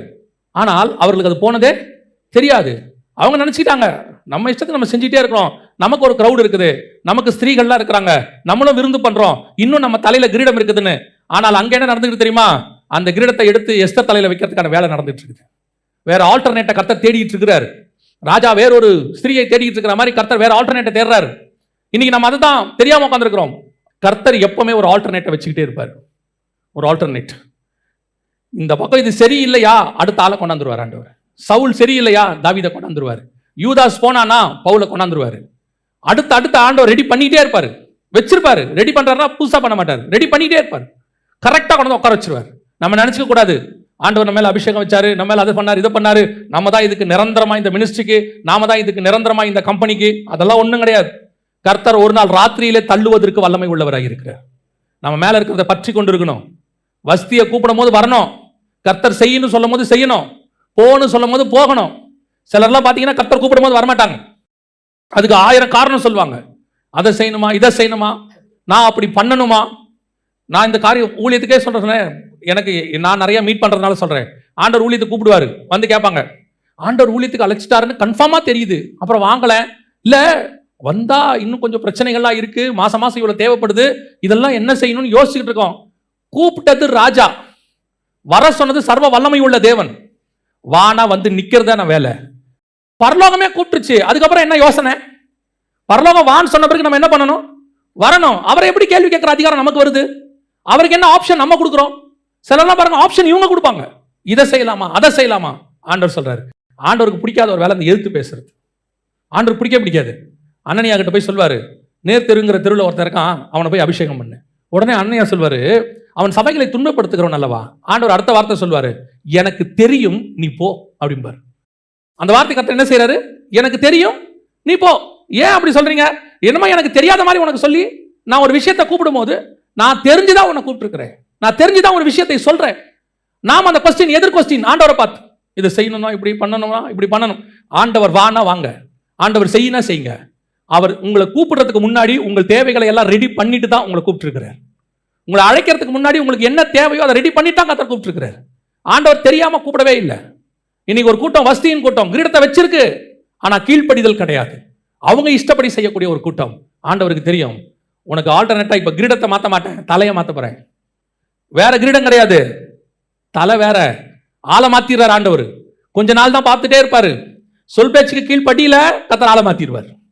நிறைய பேர் வாழ்க்கையில் அப்படி நடந்திருக்கு, நிறைய பேர் ஊழியத்தில் நடந்திருக்குது, நிறைய பேருடைய பிசினஸ்ல அப்படி நடந்திருக்குது. ஆண்டவர் சொல்லி சொல்லி சொல்லி கேட்கல, உங்களுக்கு கொடுக்கப்பட்டதுக்கு நீங்க கீழ்ப்படியில. சிலர்லாம் பேசிக்கிட்டே இருப்பாங்க வஸ்தி மாதிரி, வர முடியாது. என்ன பண்ணணும், ஏது பண்ணணும், ஒரே கொஞ்ச நாள் ஆண்டவர் பார்த்துக்கிட்டே இருப்பாரு. ஆண்டவருக்கும் துக்கமா தான் இருக்கும். திடீர்னு ஆண்டவர் மாத்திடுவார். பாருங்க, பரலோகத்துல தேவனுக்கு அடுத்த நின்னதான் இவன் பிசாசு. அவ்வளவு அழகா உண்டாக்குனாராமா, அவ்வளவு அழகா உண்டாக்குனாரா. எசேக்கியேல் 28 சொல்லுது, அவ்வளவு அழகா உண்டாக்குனாராம். அவனையே தள்ளிட்டு வேற ஆளை கொண்டாண்டார் பாருங்க ஆண்டவர். அவனே தள்ளிட்டார், வேணாம் போ. அதுக்கு பதிலாக ஆதாமை கொண்டு வந்துட்டார். அதே தேவன் தான் இன்னும் ஜீவனோடு கூட இருக்கிறார். கர்த்தர் வான்னு சொன்னா வரணும், சொல்ற வேலையை செய்யணும். கர்த்தருக்கு ஆப்ஷன் கொடுக்கவோ, கர்த்தருக்கு அட்வைஸ் கொடுக்கவோ நீங்கள் நானும் இல்லை. சில நேரத்தில் ஆண்டவர் சொல்ற இடம் பார்த்தீங்கன்னா ரோடு கூட இருக்காது, போறதுக்கு வழியே இருக்காது. கர்த்தர் சொல்வார் போன்னு சொல்வார். எதுக்கு தெரியுமா? வழியை ஏற்படுத்துறதுக்கு ஒரு ஆள் வேணும். அதுக்கு தான் கர்த்தர் உன்னை கூப்பிட்டாரு. நீங்க என்ன சொல்றீங்க? வழி இருந்தா நான் போயிடுவேன் ஆண்டவரே. ஆண்டவர் சொல்றாரு, நான் கூப்பிட்டதே வழி போறதுக்கு தான் உன்னை. நீ வழி போடு, உன் வழியாய் அநேகர் கடந்து போகும்படி உன்னை நான் மாதிரியாய் மாற்றி விடுவேன். இன்னைக்கு நம்மளாம் எப்படிப்பட்டவங்களா இருக்கிறோம்? எல்லாம் ரெடி பண்ணி வச்சா போய் அதில் உட்காந்துக்கிறதுக்கு ஒரே சந்தோஷம். அவர் ஆண்டவர் அனுப்புற இடத்துல ஒன்றும் இருக்காது. நம்ம போன பிறகு எல்லாம் வரும். கர்த்தர் நம் நிமித்தம் எல்லாத்தையும் கொண்டு வருவார். நமக்கு என்ன தெரியுமா? எல்லாத்தையும் கொண்டு வாங்க, அப்புறம் நான் வரேன். ஆண்டவர் சொல்வார், நீ போ, நான் வேற ஒரு எஸ்தரை பார்த்துக்கிறேன். ஏன்? நான் கூட்டிட்டு போவேன், என்னை நம்பி வா. நான் கூட்டு போற இடம் பாலும் தேனும் ஓடுகிற தேசமாக இருக்கும். நீ போ, அந்த இடத்துக்கு தேசத்தை எப்படி மாற்றணும்னு எனக்கு தெரியும். பல நேரங்களில் நாம வஸ்தியை போல இருக்கிறோம், அபிஷேகம் பெற்றிருக்கிறோம், தலையில கிரீடம் இருக்குது, ஆனா கீழ்ப்படிதல் இல்லை. கடைசியாய் ஒரு காரியத்தை நான் சொல்லிவிட்டு முடிக்கிறேன். வாசிங்க இந்த அபிஷேகத்தினுடைய பவர். வாசிங்க 1 சாமுவேலின் புஸ்தகம் 15ஆம் அதிகாரம் 23வது வசனத்தை வாசிங்க. 1 சாமுவேல் 15:23. ரெண்டகம் பண்ணுதல் பில்லிசூனிய பாவத்திற்கும் முரட்டாட்டம் பண்ணுதல் அவபக்திக்கும் விக்கிரகாராதனைக்கும் சரியாயிருக்கிறது. நீர் கர்த்தருடைய வார்த்தையை புறக்கணித்தபடியினாலே அவர் உம்மை ராஜாவாயிராதபடிக்கு புறக்கணித்து தள்ளினார் என்றான். ஏன் அபிஷேகம் போச்சு? சமஸ்த இஸ்ரவேலிலையும் தி பெஸ்ட் கிங், அவன மாதிரி ஒருத்தன் கிடையவே கிடையாது. கர்த்தர் செலக்ட் பண்ணி கூட்டிட்டு வர்றார். ஆனா வசனம் சொல்லுது, கர்த்தர் உன்னை புறக்கணித்து தள்ளினார். அவ்வளவுதான். ஒரே ஒரு ரீசன் கர்த்தர் சொல்றாரு. என்ன ரீசன்? நீர் கர்த்தருடைய வார்த்தையை புறக்கணித்தபடியினாலே, ரிஜெக்டிங் தி காட்ஸ் வேர்ட். அவ்வளவுதான். கர்த்தருடைய வார்த்தை என்ன சொல்லுதோ அதை யூ மஸ்ட் அப்படியே அக்செப்ட் பண்ணுங்க. என்ன சொன்னாரோ அதை கேளுங்க. அந்த அபிஷேகம் எதுக்கு தெரியுமா? அவர் சொல்றதை கேட்கறதுக்கு தான் அந்த அபிஷேகம். அவர் சொல்றத அபிஷேகம் பெறாதவன் கேட்க மாட்டான், அவர் சொல்றத அபிஷேகம் பெற்றவன் கேட்பான். ஒரு சண்டைக்கு போறாங்க, போகும்போது தாவீது கேட்கிறார், ஆண்டவரே நான் எப்படி போகட்டும்? ஆண்டவர் சொல்றாரு, இந்த வழியா போ. போயிட்டான் சண்டைக்கு. திருப்பி அதே ஜனங்களோட திருப்பி சண்டைக்கு போறான், சேம் அதே ஜனங்க. இப்போ தாவீது போய் என்ன பண்றாரு தெரியுமா? திருப்பி கேட்கிறாரு, ஆண்டவரே நான் இந்த வழியாய் போகட்டும். இப்ப கர்த்தர் என்ன சொல்றாரு தெரியுமா? வேறு வழியா ஒரு ஐடியா சொல்லி இந்த வழியா போன்னு சொல்றாரு. எதுக்கு உங்களுக்கு சொல்றேன்? பல நேரங்களிலே நம்ம ஒரு தடவை கர்த்தருடைய வார்த்தைக்கு கீழ்ப்படிஞ்சிடுவோம், ரெண்டாவது தடவை எக்ஸ்பீரியன்ஸ் வந்துடும். இப்ப கர்த்தர்கிட்ட கேட்கணுங்கிற எண்ணமே வராது. அதான் நமக்கு தெரியுமே. ஆண்டவர் சொல்றாரு, விஷயம் ஒண்ணுதான், வழி வேற. அதனாலதான் வசனத்தை புறமே தள்ளிட்டு கர்த்தருக்கு கீழ்ப்படிறதுக்கு பதிலாக மனுஷன் மேல சாஞ்சு கொள்றது. இப்ப ஆண்டவர் சொல்றாரு, நீ வசனத்தை புறமே தள்ளிட்டீங்கயா, நீ மனுஷன் மேல சாஞ்சுக்கிற. 1 சாமுவேல் இருக்கு, அந்த 15வது வசனத்துல என்ன சொல்லுது? அதற்கு சவுல், அமலேக்கியரிடத்திலிருந்து அவைகளை கொண்டு வந்தார்கள். ஜனங்கள் ஆடு மாடுகளில் நலமானவைகளை உம்முடைய தேவனாகிய கர்த்தருக்கு பலியிடும்படிக்கு தப்ப வைத்தார்கள், மற்றவைகளை முற்றிலும் அழித்து போட்டோம் என்றான். இப்ப இதை சொன்னது யாரு? ஜனங்கள் சொன்னார்கள். கேட்டது யாரு? ராஜா கேட்கிறார். பொதுவா ராஜா சொல்றதான் யார் கேட்கணும்? ஜனங்கள் கேட்கணும். தலையில கிரீடம் இருக்கு, அபிஷேகம் இருக்கு, ஆனா அபிஷேகம் பெற்றவன் சொல்றதை கேட்கறதுக்கு தான் ஜனங்க இருக்கிறாங்களே ஒழிய, ஜனங்க சொல்றதை கேட்டுட்டு ராஜா செய்யக்கூடாது. எதனால அப்படி வருது தெரியுமா? ஆடு மாடு நல்லா இருக்குது, அதனாலதான் அவர் சொல்வாரு பொருளாசை உள்ள வந்துருச்சுன்றாரு. அவர் அந்த வார்த்தையை சொல்லும் போது, நம்ம சாமுவேல் சொல்லும் போது அவர் சொல்றாரு, 22 வாசிங்க. அதற்கு சாமுவேல், கர்த்தருடைய சத்தத்திற்கு கீழ்ப்படுகிறதை பார்க்கிலும் சர்வாங்க தகனங்களும் பலிகளும் கர்த்தருக்கு பிரியமாயிருக்குமோ? பலியை பார்க்கிலும் கீழ்ப்படிதலும் ஆட்டுக்கடாக்களின் நிணத்தை பார்க்கிலும் செவி கொடுத்தலும் உத்தமம். இன்னைக்கு நம்ம கீழ்ப்படிதல், கர்த்தருடைய வார்த்தைக்கு கீழ்ப்படுகிறத விட என்ன பண்றோம்? பலியை பார்க்கிறோம். ஓ இது நல்லா இருக்குது, இது சூப்பரா இருக்குது, ஜனங்களை சாட்டிஸ்பாக்சன் பண்றது, அந்த பொருள் மேல உள்ள விருப்பம், இது எல்லாம் என்ன பண்ணுது? கர்த்தருடைய வார்த்தையை புறம்பே தள்ளுது. சில காரியங்களை கர்த்தர் வேண்டாம் என்று சொன்னால் வேண்டாம், சில காரியங்களை தள்ளு என்று சொன்னால் தள்ளணும், சில காரியங்களை கர்த்தர் செய்யணும்னு சொன்னா செய்யணும். சவுலை வெட்டி போடுங்கிறாரு, ஆடு மாடெல்லாம் வெட்டல. அவன் அமலேக்கியனை ராஜாவை வெட்ட சொல்றாரு, வெட்டல, வச்சுக்கிறான் அப்படியே. இதெல்லாம் கர்த்தர் பார்த்துக்கிட்டே இருக்கிறாரு. அவன் அதுக்கு ஒரு ரீசன் வச்சிருக்கான். சவுலுக்கிட்ட ஒரு ரீசன் இருக்கு, ஏன் வெட்டலன்றதுக்கு ஒரு ரீசன் இருக்கு. கர்த்தர் சொல்றாரு, நான் சொன்னதை விட மேலான ரீசன் உனக்கு என்ன வேண்டி கிடக்கு? நான் என்ன சொன்ன அதை செய். உன் அறிவுக்கு அந்த ரீசன் உனக்கு கரெக்டா இருக்கும், ஆனால் நான் சொன்னதுக்கு அதுதான் சரியாக இருக்கும். கர்த்தர் என்ன சொல்லுகிறாரோ அதன்படி செய்யுங்க, அவ்வளவுதான். அவர் வார்த்தைக்கு புறம்பே வேற ஒரு காரியத்தை செய்ய வேண்டிய அவசியம் கிடையாது. இப்ப கர்த்தருடைய வார்த்தைக்கு கீழ்ப்படியணுமா? சில நேரங்களில் இந்த நல்ல ஆலோசனைகள் இருக்கும், சில ஆலோசனைகள் நல்லா இருக்கும், இதுக்கு கீழ்ப்படியணுமா? ஆண்டவர் சொல்றாரு, ஆலோசனை நல்லது தான், ஆனா அது நான் சொன்னது இல்லை, நான் சொன்னது வேற, அதுக்கு நீ செய், நான் சொன்னபடி நீ செய், அவ்வளவுதான். உன் வேலை அதுதான். What ever it is. இந்த ஊழியத்துக்கு நாங்கள் ஆரம்பத்தில் லண்டனை விட்டு வரும்போது, வெளிநாட்டில் இருந்து விட்டுட்டு வரும்போது, 2 பேரை தவிர ஒருத்தர் கூட இதை ஒத்துக்கல, ஒருத்தர் கூட ஒத்துக்கல இதை. நான் இங்கே வந்த பிறகு ஒருத்தரும் ஏற்றுக்கொள்ளல. எங்க அம்மாவும் என் ஃப்ரெண்டையும் தவிர 2 பேரை தவிர வேற ஒருத்தர் கூட ஏற்றுக்கொள்ளல. ஒருத்தர் என்ன நம்பவும் இல்லை, ஒருத்தர் என் கூட நிற்கவும் இல்லை. 2 பேர் தான், என் ஃப்ரெண்டும் எங்க அம்மாவும் 2 பேர் தான் நின்னாங்க. எங்க அம்மா சொன்னாங்க, கர்த்தர் சொன்னாராப்பா, சரி ஓகே ரைட் அப்படின்னா. அத்தனை பேருடைய ஆலோசனை என்ன தெரியுமா? இதே மினிஸ்ட்ரியை நீ லண்டன்ல இருந்து செய்யலாம், இன்னும் கொஞ்சம் வேற மாதிரி செய்யலாம், எவ்வளவோ சொன்னாங்க. திருப்பி திருப்பி ஆண்டவர் என்கிட்ட சொன்னது ஒன்னே ஒண்ணுதான், நீ இந்தியாவில இருந்து மினிஸ்ட்ரி செய்யணும், உன்னை எல்லா இடத்துக்கும் நான் கொண்டு போவேன், ஆனால் நீ இங்கிருந்து செய். 20 வருஷத்துக்கு முன்னாடி ஆண்டவர் சொன்னார். சொல்லும்போது ஒரு ஊழியம் கிடையாது, யாரையும் தெரியாது. நான் ஊழியத்தினுடைய பின்புலத்திலிருந்து வரல, எங்கள் அப்பா ஊழியமோ யாருமே கிடையாது. நான் முழுக்க முழுக்க தேவனை மட்டும் நம்பி இந்த மினிஸ்ட்ரிக்கு வந்தேன். ஆனால் யார் கொடுத்த ஆலோசனையும் கர்த்தர் கேட்காதுன்னு சொல்லிட்டேன். இப்போ இங்கே தான் பிரச்சனையே இருக்குது. அவங்க சொன்ன ஆலோசனையை கேட்டால் உடனே மினிஸ்ட்ரி சர்வை பண்ணுறதுக்கு வாய்ப்பு இருக்குது. ஆனால் திருப்பி திருப்பி கர்த்தர் ஒரு வார்த்தை மட்டும் சொல்லிகிட்டே இருந்தார், நான் சொல்கிறத மட்டும் செய், நான் சொல்கிறத மட்டும் செய். இது வளர வளர இன்னும் அதிகமாகிட்டே போகும். இது 20வது வருஷம் ஊழியத்தில். ஆண்டவர் சொன்னார், உன்னை எப்படி என்ன இது வரைக்கும் உன்னை கொண்டு வந்த எனக்கு இன்னும் கொண்டு போக தெரியாதா? எங்கே எப்படி கொண்டு போகணும்னு எனக்கு தெரியும்னு ஆண்டவர் சொல்லி வச்சிருக்கிறார். அதனால் நான் சொல்கிறேன், கர்த்தருடைய வார்த்தைக்கு கீழ்ப்படிவது தான் உத்தமம். அவங்க கொடுத்தது தப்பான ஆலோசனை இல்லை, நல்ல ஆலோசனை. உலக பிரகாரமாக அது என்ன ஆலோசனை? மிக சரி. ஆனால் அது எல்லாமே நமக்கு சரியா இருக்காது. நமக்கு ஒரு ரூட் கர்த்தர் வச்சிருப்பாரு. நான் என்ன சொல்றேன், ஆண்டவர் என்ன சொல்றாரோ அதன்படி இப்படி வச்சிருக்கிறாரு. அக்கா தங்கச்சிங்க எல்லாம் வீடு கட்டிட்டாங்க, கட்டட்டும். என்ன இப்ப இருக்கிற வாடகை வீட்டுக்கு வாடகை கொடுக்குறாரா? சோத்திரம், பிரைஸ் தி லார்ட். அவ்வளோதானே. கர்த்தர் நம்மளை எங்கே பிளேஸ் பண்ணியிருக்கிறாரோ அது நல்ல இடம், ஆசீர்வாதம். அடுத்தவங்களுக்காக உங்களை மாற்றாதீங்க. கர்த்தர் என்ன சொல்கிறாரோ அதன்படி செய்யுங்க. 1000 ரூபா தான் இருக்குதா, 1000 ரூபாய்க்கு ட்ரெஸ் எடுங்க, தப்பு கிடையாது. கடனை வாங்கி 3000 ரூபாய்க்கு எடுக்காதீங்க. அந்த சிஸ்டர் 3000 ரூபாய்க்கு ஒரு புடவை எடுத்திருக்காங்க, அதே மாதிரி பச்சை கலரில் பட்டு பாடுவார். அந்த சிஸ்டரோடைய வீட்டுக்காரர் 30,000 ரூபாய் சம்பாதிப்பார், நம்ம வீட்டுக்காரர் 10,000 ரூபாய் தான் சம்பாதிக்கிறார். நம்ம ரேஞ்சுக்கு இது போதும். ஒரு நாள் வரும், தேவைப்படும் போது கர்த்தர் அதையும் தர வல்லமை உள்ளவராக இருக்கிறார். அல்லேலூயா. கீழ்ப்படிதல் வெரி இம்பார்ட்டன்ட். அதுவும் கர்த்தருடைய வார்த்தைக்கு கீழ்ப்படிதல் ரொம்ப இம்பார்ட்டன்ட். ஏன்னா அபிஷேகம் கீழ்ப்படிதலுக்கான அடையாளம். ராஜாவுடைய கிரீடம் எதுக்கான அடையாளம்? கீழ்ப்படிதலுக்கு அடையாளம். ஏன்னா சாமுவேல் சொல்லும் போது சொல்லுவார், உன்னை ராஜாவாக்கும் போது நீ எப்படி இருந்த தெரியுமா? சிறியவனாய் ஒன்றும் இல்லாதவனாக இருந்த. அந்த வசனம் வாசிங்க பார்ப்போம். 1 சாமுவேல் புஸ்தகம் 15:17. நீர் உம்முடைய பார்வைக்கு, தேவனுடைய பார்வைக்கு இல்லை, நீர் உம்முடைய பார்வைக்கு சிறியவராய் இருக்கும் பொழுது, நீங்க எப்ப ராஜாவாக்கினாரா கர்த்தர்? நம்ம பார்வைக்கே ஒண்ணும் இல்லாம இருந்த காலத்துல கர்த்தர் உயர்த்தி கொண்டு வந்து இங்க உட்கார வச்சுட்டாரு. அந்த காலத்துல இருந்தே கர்த்தர் கொண்டு உட்கார வச்சுட்டாரு. இப்போ இருக்கிற ஆண்டவர் இன்னும் உயர்த்துவதற்கு வல்லமை உள்ளவராக இருக்கிறார். அன்னைக்கு எப்படி கர்த்தருடைய வார்த்தைக்கு கீழ்ப்படிஞ்சீங்களோ அதே மாதிரி இன்னைக்கும் கீழ்ப்படிங்க, இன்னும் கர்த்தர் உயர்த்த வல்லமை உள்ளவராக இருக்கிறார். நமக்கு என்ன தெரியுமா? அன்னைக்கு கீழ்ப்படிஞ்சோம், இன்னைக்கு கர்த்தர் நம்மளை உயர்த்திட்டார், ராஜாவாயிட்டோம். இப்போ நம்ம யோசிக்க ஆரம்பிச்சோம். நமக்கு எவ்வளோ ஐடியாஸ், நமக்கு ஐடியா கொடுக்க எத்தனையோ பேர். ஃபோனில் ஐடியா கொடுப்பாங்க, நேரில் ஐடியா கொடுப்பாங்க. ஆண்டவர் சொல்றாரு, எல்லாம் உன்னுடைய ஐடியா வச்சு கொஞ்சம் ஓரமாக வச்சுட்டு நான் என்ன சொல்லணும் செய். எப்படி ஆதியில் கொண்டு வந்த அன்பு இருந்துச்சோ அதே மாதிரி இரு. இயேசு கிறிஸ்து அதான் ஒரு ஸ்பெஷாலிட்டி. வசனம் சொல்லுது பிலிப்பியர் 2ஆம் அதிகாரத்தில், அவர் தேவனுடைய ரூபமாக இருந்தும் அதை கொள்ளையாடின பொருளாக எண்ணாமல் முடிவு பரியந்தம், சிலுவையின் முடிவு பரியந்தம் தன்னை, எனக்கு எல்லாம் தெரியும், நான் என்ன வேணா பண்ண முடியும் அப்படின்னு இயேசு சொல்லவே இல்லையா? கடைசி வரைக்கும் பிதாவுக்கு என்ன பண்ணாராம்? தாழ்த்திக்கிட்டே இருந்தார். கடைசி வரைக்கும் பிதா எனக்கு என்ன சொல்றாரோ அதான் நான். இல்லை பிதா எல்லா அதிகாரத்தையும் கொடுத்துட்டாரு, இப்போ நீங்களே யோசிச்சு செய்யலாம். இல்லை இல்லை இல்லை, எனக்கு யோசிக்க தெரியும், ஆகிலும் என் சித்தத்தின்படியா இல்லை. என்னால் செய்ய முடியும், ஆகிலும் என் சித்தத்தின்படியா இல்லை. எனக்கு அனுபவம் வந்துருச்சு, எக்ஸ்பீரியன்ஸ் வந்துருச்சு.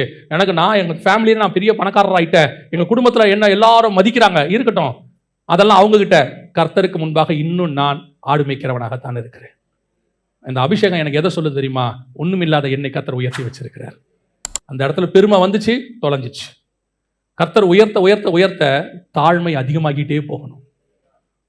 எவ்வளவு உயர்த்துறாரோ அவ்வளவு தாழ்த்தணும், அதுதான் நல்லது. நீங்க எப்போ அந்த தாழ்மையை விட்டுட்டு உங்களுக்கு வந்திருக்கிற உயர்வை பார்க்க தொடங்குறீங்களோ அன்னையோட உங்க உயர்வு ஸ்டாப் ஆயிடுச்சுன்னு அர்த்தம். வசனம் சொல்லும், கர்த்தர் உங்களை புறம்பே தள்ளினார். தாழ்த்துறதுல ஒரு தப்பும் இல்லைங்க. சிம்பிளா இருக்கிறதுல ஒரு தப்பும் இல்லை, ஒரு குறையும் இல்லை. நீங்க ஆண்டவர் சொல்ல சொல்ல செஞ்சிட்டே இருங்க, அவ்வளவுதான், முடிஞ்சிருச்சு. கர்த்தர் உங்களை கொண்டு போய் எல்லாருக்கும் மேலாக உட்கார வைக்க வல்லமை உள்ளவராக இருக்கிறார். ஆனா எப்போ நான் மேல போறேன், நான் யாரு, நான் எப்பேற்பட்ட ஆளு, நான் எந்த ஏரியா தெரியுமா? நீங்க தொலைஞ்சோம். முடிவு பரியந்தம், சிலுவையின் முடிவு பரியந்தம் தன்னை தாழ்த்தினார். கிரீடம் சிம்பிள் ஆஃப் ஒபீடியன்ஸ். அதுதான் எஸ்தருக்கு symbol of love, token of love. ஆனால் அப்போஸ்தலர்களுக்கு சிம்பிள் ஆஃப் அத்தாரிட்டி. கர்த்தர் கொடுத்திருக்கிற கிரீடம் உங்களுக்கான அதிகாரம், கர்த்தர் கொடுத்திருக்கிற கிரீடம் உங்கள் மேல் கர்த்தர் வைத்திருக்கிற அன்பு, கர்த்தர் கொடுத்திருக்கிற அபிஷேகம், கர்த்தர் உங்கள் மேல் வச்சிருக்கிறதான நம்பிக்கை, அதற்கான கீழ்ப்படிதல். இதைத்தான் நீங்கள் முடிவு பரியந்தம் பற்றி கொண்டிருக்க வேண்டும். அதான் ஆண்டவர் சொல்றார், உன் மேல் உள்ள கிரீடத்தை என்ன செய்ய? முடிவு பரியந்தம் பற்றி கொண்டிரு, இதை விட்டுறாத. அபிஷேகம் வந்துருச்சு, ஊழியம் வளர்ந்துருச்சு, வியாபாரம் வளர்ந்துருச்சு, வாழ்க்கை தரம் உயர்ந்துருச்சு, பெரிய ஆபீஸ்ல வேலை கிடைச்சிருச்சு, நல்ல சம்பளம் கிடைச்சிருச்சு. ஆனா கிரீடம் மாறல, கிரீடம் மாறல, அதே கிரீடம் தான். எவ்வளவு உயர்த்தணுமோ அவ்வளவு தாழ்த்தணும், எவ்வளவு தாழ்த்தணுமோ அவ்வளவு தேவன் நம்ம மேல் அன்பா இருப்பார். எவ்வளவு அன்பா இருக்கிறாரோ அவ்வளவு அத்தாரிட்டியை நம்ம கையில கர்த்தர் கொடுப்பார். அல்லேலூயா. நாம் ஜெபிக்க போகிறோம் தேவ சமூகத்தில். எழுதிக்கலாமா நாம் எல்லாரும்? வசனம் சொல்லுகிறது, அவன் தலைமேல் கர்த்தருடைய அபிஷேக தைலம் எனும் கிரீடம் இருக்கிறது. இந்த கிரீடத்தை ஒரு நாளும் தவற விட்டுறாதீங்க. அது கர்த்தர் கொடுத்தது. பழைய ஏற்பாட்டு பரிசுத்தவான்களுக்கு வந்து வந்து போன ஆவியானவர் இப்பொழுது நம்மேல் வாசமாய் இருக்கிறார்னு வேதம் சொல்லுது. அவர் நம்மோடு கூட வாசம் பண்ணுகிறார். அவர் எதிர்பார்க்கறதெல்லாம் என்ன தெரியுமா? உங்ககிட்ட இருந்து பெரிய பெரியதான காணிக்கைகள் அதெல்லாம் கேட்கல. அவர் கேட்கறதெல்லாம் என்ன தெரியுமா? ஒரு கீழ்ப்படிதல். நான் வார்த்தைக்கு நீ கீழ்ப்படுகிறியா? நான் என்ன சொல்லணும் அதை செய்யுங்க, போதும், அவ்வளோதான். அதான் ஆண்டவர் எக்ஸ்பெக்டேஷன். நான் என்ன சொல்லணும் அதை செய். பிதா சொன்னதை அப்படியே இயேசு செஞ்சாராம். பிதாவின் சித்தத்தை செய்வதே என் போஜனம். இன்னைக்கு நமக்கு கொஞ்சம் ஃபீல்டில் நாலேஜ் வந்துருச்சுன்னா உடனே நாம அந்த ஃபீல்டில் நம்மளை தவிர வேறு யாரும் இல்லை அப்படின்னு 4 பேர் சொல்லிட்டாங்கன்னா உடனே நாம அந்த ஃபீல்டே நம்ம தான் கண்ட்ரோல் பண்றோம்னு நினச்சிக்கிறோம். இல்லைங்க, குப்பையில் இருந்த நம்ம கொண்டு போய் ராஜாக்கள் மத்தியில் உட்கார வச்சது அவர் தான். அங்கே உட்கார வச்சது அவருடைய கிருபை, அவ்வளோதான். அங்கே அந்த கிரீடத்தை தூக்கி நம்ம தலை மேலே வச்சு நம்ம மேலே அன்பு கூர்ந்தாருன்னு வசனம் சொல்லுது. யோசிச்சு பாருங்க, எங்க நாம எந்த இடத்துல இருந்தோம் ஒரு 20 வருஷத்துக்கு முன்னாடி, 30 வருஷத்துக்கு முன்னாடி. நம்ம அப்பா அம்மா யாரு? இந்த இயேசுவை ஏற்றுக்கொண்டதுனால நம்மளை எங்க கொண்டு வந்து உட்கார வச்சிருக்கிறார். நீங்க இந்த ஜேர்னியை மட்டும் கொஞ்சம் யோசிச்சு பார்த்தீங்கன்னா உங்களுக்கு பெருமை வராது. நம்ம அப்பா அம்மா, நம்ம தாத்தா பாட்டி எங்க இருந்தாங்க? எவ்வளோ கஷ்டத்தில் இருந்தாங்க? எந்த இடத்துல, எந்த புழுதியில் இருந்தோம்? எத்தனை பேர் சாப்பாட்டுக்கு வழி இல்லாமல் இருந்திருக்கிறோம்? எத்தனை பேர் தங்கறதுக்கு சரியான வீடு இல்லாமல் இருந்திருக்கிறோம்? எத்தனை பேர் போடுறதுக்கு நல்ல ட்ரெஸ் இல்லாமல் இருந்திருக்கிறோம்? இருக்கிற ட்ரெஸ்ஸையே தச்சு போட்ட காலம்லாம் இருக்குது இல்லையா? ஆனால் கர்த்தர் அன்னைக்கு நம்மளை அபிஷேகிச்சு அந்த அபிஷேகத்தினுடைய வல்லமையினால இன்னைக்கு கொண்டு வந்து உயரமும் உன்னதமான ஸ்தலத்தில் உட்கார வச்சிருக்கிறாரு. கால்களை மான் கால்களாக போலாக்கி கண்மலையின் மேலே நிற்க வச்சிருக்கிறாரு. அன்னைக்கு ஒரு காலத்தில் நம்ம வீட்டுக்கு யாருமே வர்றதுக்கு யோசிப்பாங்களே, நம்மளை யார் வீட்லையும் சேர்க்க மாட்டாங்களே. ஆனால் இன்னைக்கு நிறைய பேர் நம்மளை கையெடுத்து பிரைஸ் தி லார்ட்னு சொல்ல வச்சிருக்கிறாரு. எவ்வளோ பெரிய ஆசீர்வாதம்! அது உங்க மேல இருக்கிற அபிஷேகம் உங்களுக்கு கொடுத்ததான காரியம். இதை விட்டுட்டு நான் உழைச்சி மேலே வந்தேன், நான் மட்டும் உழைக்காவிட்டால், உழைப்பு அவசியம், கர்த்தர் சோம்பேறியை ஆசீர்வதிக்கிறது இல்லை. ஆனால் உழைப்பு மட்டும் இல்லை, எத்தனையோ பேர் நம்மளை விட அதிகமாக உழைக்கிறாங்க. 16 மணி நேரம்லாம் வேலை செய்கிறாங்க. ஆனால் அவங்க காசு டாக்டருக்கும் வக்கீலுக்கும் போயிட்டு இருக்கு. ஆனால் உன் கையில் வர காசை கர்த்தர் ஆசீர்வாதமாக மாற்றினாரே. எத்தனை பேருக்கு கொடுக்கும்படி உன் கரத்தை கர்த்தர் ஆசீர்வதிச்சாரு. அபிஷேகம் எவ்வளோ இம்பார்ட்டன்ட். அது போயிருச்சு, கிறிஸ்து வரும்போது வருகையிலையும் போக முடியாது. ஒப்பு கொடுப்போமா தேவ சமூகத்தில்? ஒரு விஷயம் உங்களை ஆராய்ந்து பாருங்க. ஆவியானவரை கூப்பிடுங்க. ஒருவேளை ஆதியில கொண்டிருந்த அந்த அன்பு, அந்த அபிஷேகம் குறைஞ்சிருந்தா இன்னைக்கு ஒப்பு கொடுங்க. ஆண்டவரே, இந்த அபிஷேகம் என் மேல வரட்டும்பா, அந்த மகிமை என் மேல வரட்டும்பா. ஆண்டவரே, என்னுடைய மீறுதல்னால, பாவத்தினால, பெருமையினால, பேச்சினால, சிந்தனையினால ஒருவேளை நீங்க என்னை விட்டு தூரம் போயிருந்தீங்கன்னா நான் உமோடு கூட ஒப்புரவாக விரும்புகிறேன். ஆண்டவரே, ஒப்பு கொடுப்போமா தேவ சமூகத்தில்? கரங்களை ஆண்டவருக்கு நேராக உயர்த்தி பலிபீடத்தில் சமர்ப்பித்து, ஆண்டவரே, என்னை சர்வாங்க தக்கன பலியாய் நான் தருகிறேன். ஆண்டவரே, உமக்கு முன்பாக நிற்கக்கூடியவனாக, உமக்கு முன்பாக நிற்கக்கூடியவளாக, உம்முடைய கிரீடத்தை எப்பொழுதும் தாங்கி நிற்கிற எஸ்தரை போல, இழந்து விட்ட வஸ்தியை போல அல்ல, எப்பொழுதும் இருதயத்துக்கு ஏற்ற தாவீதை போல, உரம் தள்ளப்பட்ட சவுலை போல அல்ல, எப்பொழுதும் உம்மால் அபிஷேகம் பண்ணப்பட்ட சாலமோனை போல, ஓடி போன அத்தோனியாவை போல அல்ல. ஆண்டவரே, we want to be stand in front of you. ஒப்பு கொடுப்போமா? நல்ல தகப்பனே, எங்கள் சர்வ வல்லமையுள்ள ஆண்டவரே, கொடுத்திருக்கிற இந்த தருணத்துக்காய் ஸ்தோத்திரம். ஆண்டவரே, நாங்கள் எப்பொழுதும் இந்த அபிஷேக தைலம் எனும் கிரீடத்தை பத்திரமாய் பாதுகாத்துக் கொள்ள கிருபை பாராட்டும். கிருபையுள்ள கரத்தில் எங்களை தாழ்த்துக்கிறோம்ப்பா. இந்த கிரீடம் நீங்க வர்ற வரைக்கும் எங்க தலைமையில இருக்கட்டும். இந்த அபிஷேகம் நீங்க வர்ற வரைக்கும் எங்க தலைமையில இருக்கட்டும். எதனாலையும் நாங்கள் அதை இழந்து விடாதபடி கர்த்தர் பாதுகாத்துக் கொள்ளும். ஆசீர்வதியும், வழி நடத்தும். இயேசுவின் நாமத்தில் பிதாவே.